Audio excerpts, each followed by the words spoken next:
YouTube, back with another motherfucking reaction, man, with my man's MauiiLive, folk. You know, on the high society side, folk. Y'all been eating these videos up, folk. No Diddy. We gonna take a pause on that one, but y'all been showing mad love to us, folks, so I appreciate it. We both appreciate it, man. But keep tuning into them streams, folk. Y'all been tuning in, tapping into my nigga Maui streams and my streams, folk. Road to affiliate. No bullshit, bro. I agree. Like, comment, and subscribe on the video. Like you said, we are very appreciative of the views that y'all been doing. The Antarctica vid that we just dropped not too long ago, that shit's almost at 100 views. We appreciate y'all, man. Y'all keep running up the vids for us, and that'll give us more of an idea of what y'all like to see. Yeah, basically. But yeah, let's get straight into it, man. Today, we are reacting to The Real is Turning on Israel. Did I say that right? Israel? Yeah. One-rated business travel platform lets your team book work travel in one place. Flights, hotel. So there is this map that I want to show you. This is actually from November 2011, when the United Nations held a big vote about Palestine, and we'll get to what that was in a second. These are the countries that backed Israel in voting no, and these countries abstained, which was basically the same thing. What you were looking at here is the pro-Israel world as of 2011. Mostly Western countries and small nations that depend on them. These are the governments that arm Israel's military, that support it diplomatically, that shield it from international pressure. And to understand how far that support went, it helps to look at what that 2011 UN vote, the map, was actually for. This is a UN agency called UNESCO. That name stands for Educational, Scientific, and Cultural Organization, and they do like events and educational grants. It's all very benign and boring. The Palestinian government asked to join it, and from the UN's perspective, yeah, no big deal. The UN resolution that established Israel back in 1947 also called for an independent Arab state in Palestine. So, according to the UN, Palestine is a state just as much as Israel. It should be allowed to join this nice cultural agency. But Israel opposed this because they did not want anything that legitimized the idea of Palestine as a state. And these 65 countries sided with Israel. That's how far they went for them. But that was 2011. Check out what one of those blue countries is up to today. This is Italy's Prime Minister, Giorgia Meloni. Italy has criticized Israeli attacks peacekeepers there. In light of the current situation, the government has decided to suspend the automatic renewal of the defense agreement with Israel. This is a huge pivot, and this kind of thing has been happening a lot. Israel's backers, that network of countries that have been supporting it for decades, they've been kind of turning on it, one by one, often in small ways, but it is adding up. Today, we're going to look at what all of that is adding up to. We're going to ask what this means for Israel and what happens when the international support it's long counted on to do everything that it does starts to look like it could really go away. Eve to me is basically freedom. It's a giant open universe where you can do whatever you want.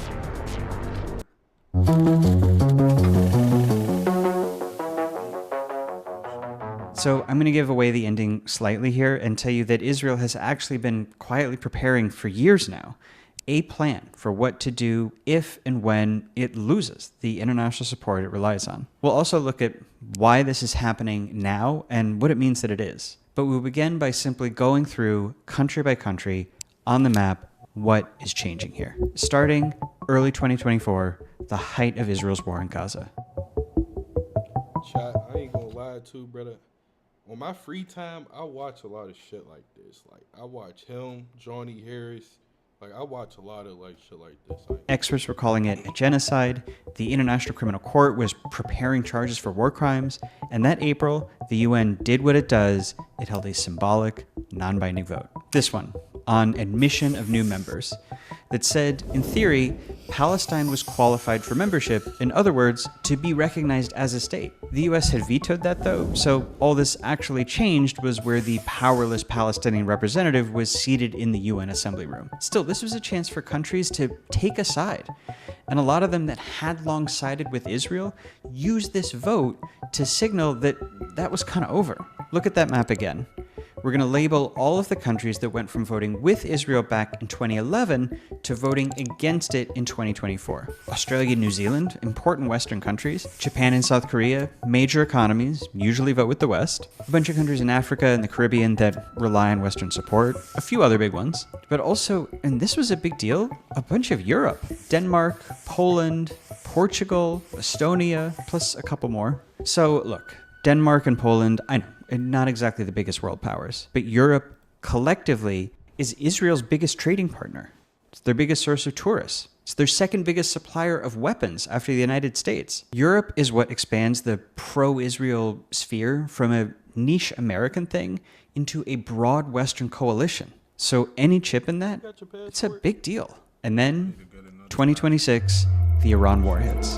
The U.S. and Israel have launched strikes and a major military operation targeting Iran. The Ayatollah, the supreme leader of Iran, is dead. For the first time in history, Iranian officials say the country has closed the Strait of Hormuz following joint strikes from the U.S. and Israel. Which didn't just offend sensibilities and values in Europe, it really messed up their economies. The country is facing widespread disruption as fuel protests continue, with major roads blocked and shortages beginning to emerge. So pretty soon you got stuff like this. Il est évident qu'il nous faut pouvoir hausser le ton dans les sanctions. This is Belgium's foreign minister. Suspension à tout le moins partielle de l'accord d'association entre Israël et l'Union européenne. He is talking about trade sanctions on Israel, the kind of thing you do to a hostile rogue state. He even went on to say that Belgium would support a total EU boycott. Here, let's zoom in on Europe, because it's not... I don't mean to talk in the middle of the video, but if y'all fuck with the reaction content like y'all is, then y'all definitely gonna fuck with our IRL content for sure. So that's definitely something I would look out for if I was y'all.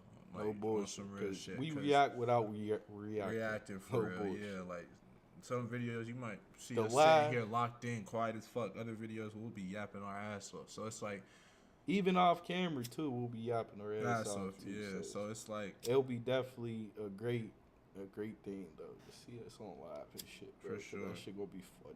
Especially with the guys and shit. Yeah, that shit definitely gonna be funny. So just doing a little fun shit like that. Definitely coming soon though. Coming soon. Y'all keep fucking with niggas, and we gonna show y'all what we made of for sure. What he said. Not just Belgium. Spain, Ireland, and Slovenia are also calling for the EU to sanction Israel. Ukraine threatened sanctions too over Israel importing grain from its Russian-occupied territory. Israel stopped the stolen grain import, but the threat is still hanging. Also remember we saw that Italy suspended a defense cooperation deal. But the really big turn has been France. France recently closed its airspace to Israeli flights carrying weapon shipments.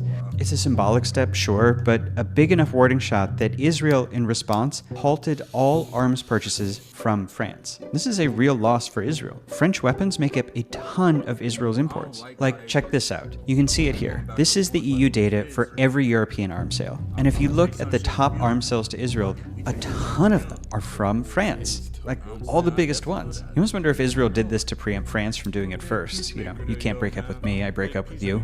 Anyway, the point is, this is effectively a quasi-self-imposed French arms embargo on Israel, which joins a Spanish arms embargo imposed a few months earlier.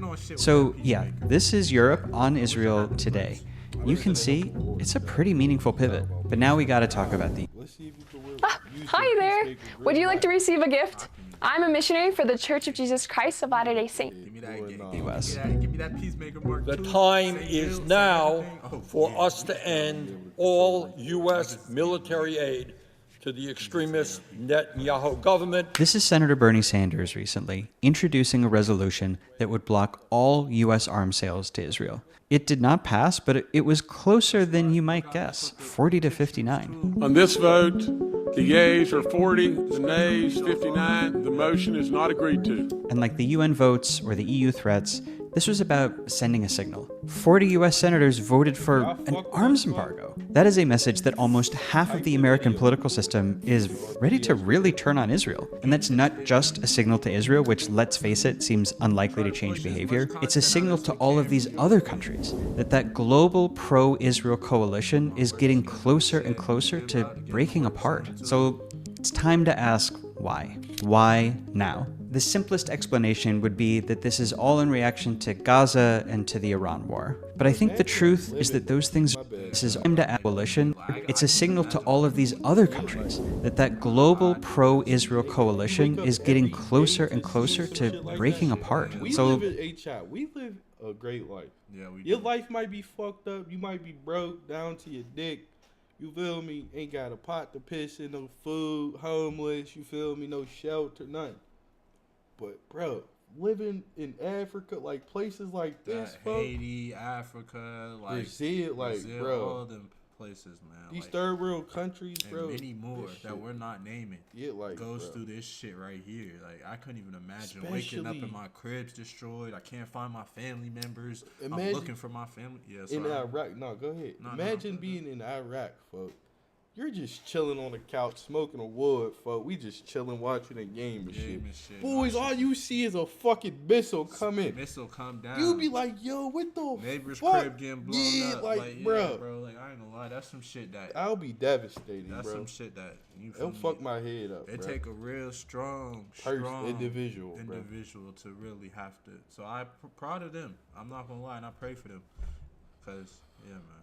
No bullshit. it's time to ask why. Why now? The simplest explanation would be that this is all in reaction to Gaza and to the Iran war. But I think the truth is that those things are just catalysts, pushing along a change that's been building for a long time now. This is a foreign policy article warning Israel that it lost Europe. But what's interesting about this is that it's from 2012. One of the things they were reacting to was that 2011 UN vote we looked at before. What looks to us now like it had been a big pro-Israel wave in Europe, at the time it looked like Europe turning on Israel. And this makes more sense if we rewind a few years more to 2008. This is German leader Angela Merkel speaking to Israel's parliament. And she said basically, we will support you forever because of the Holocaust. Das heißt, die Sicherheit Israels ist für mich als deutsche Bundeskanzlerin niemals verhandelbar.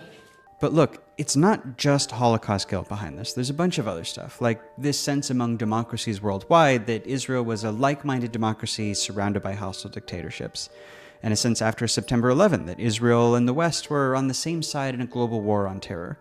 Plus, there was some Cold War stuff in there before that. And look, my point is that there's a lot going on in European support for Israel, but it's all anchored to stuff that happened in the past. 1945.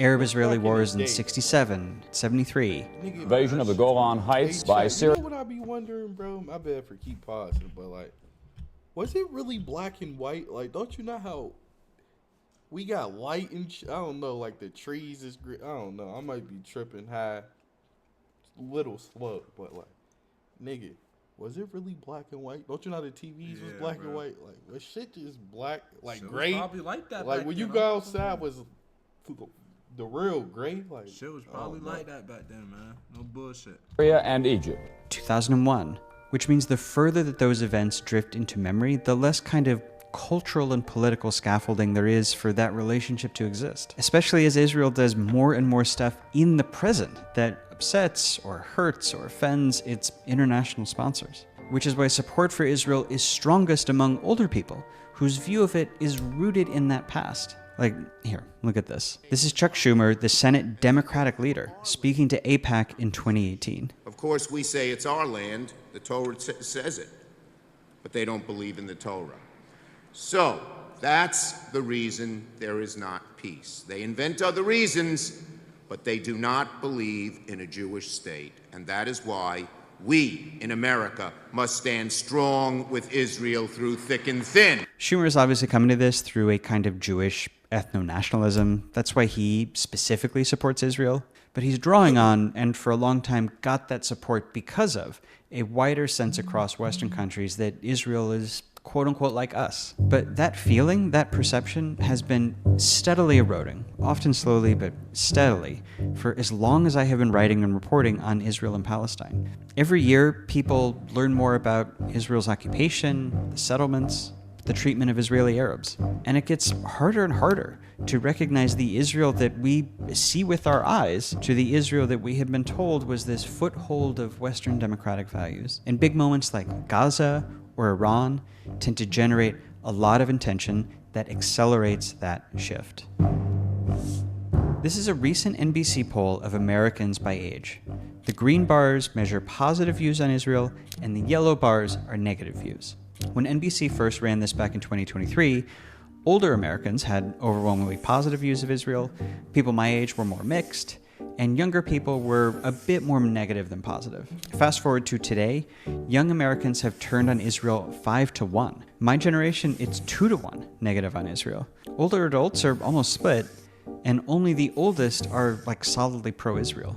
That is how you get 40 US senators voting for an arms embargo on a country that not that long ago they'd have all felt obligated to pledge their undying support to. Public opinion has shifted really quickly. That is part of why you see this. World governments that had always supported Israel suddenly starting to pivot. But there are some big holdouts, especially Germany, the UK, and the US. Things are changing within each of those countries, like we talked about in the US, but their leaders are resisting pressure to break with Israel. I know it might feel difficult to imagine a real, meaningful Western break with Israel, but, relative to just 10 or 15 years ago, which is not that long in geopolitical terms, it is already sort of happening in ways that recently would have felt impossible. Hey guys, just wanted to quickly pause to say, if you want to learn more about Israel, why it is the way it is, what it's doing, its place in the world, all of that, head to newpress.com/questions for an exclusive video. It's part of a series I'm doing called No Dumb Questions, where I answer big questions about the world. And in this week's, we answer why the US supports Israel, how Israel was created, and more. So what is New Press? New Press is a hub for independent video journalism that I'm building with my teammates Johnny Harris, Sam Ellis, and Christoph Haberson. It's free to sign up, and you get loads of stuff like behind-the-scenes content, early and ad-free videos, chats with us, and Israeli leaders /questions or the QR code. Okay, back to the video. And Israeli leaders know this, which is why they have a whole plan to prepare for the day that the West breaks with them for real. I actually did a bunch of reporting on this plan a few years ago, and what I found is that Israel had quietly achieved a real degree of autonomy from the US. This had a few components. It made peace with a bunch of the countries it used to need American protection from, like Egypt and Saudi Arabia. It learned how to build big weapon systems domestically. So while, yeah, it's happy to take American and European exports, it can replace a lot of them if needed. Israeli voters have also embraced more hardline nationalism, so they no longer really pressure their leaders to keep foreign powers happy the way they used to.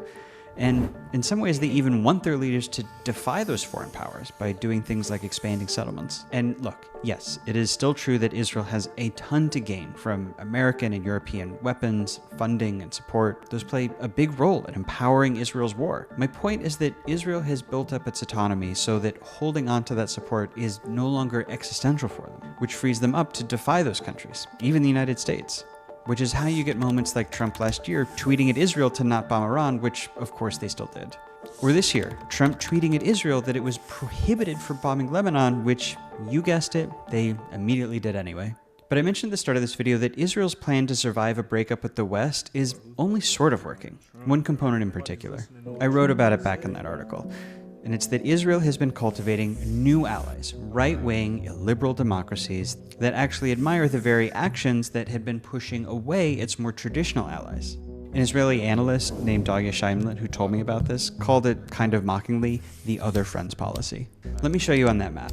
The big ones are India, Brazil, and Hungary, plus a couple others. Countries whose leaders aren't drawn to Israel because of the past, but because of what it is today, as a symbol of unapologetic militarism and ethno-nationalism. And this worked pretty well for a while. Hungary especially was Israel's best friend in the EU, vetoing all sorts of trade restrictions or sanctions that Europe might have otherwise imposed. But after a couple years, it kind of started to fall apart.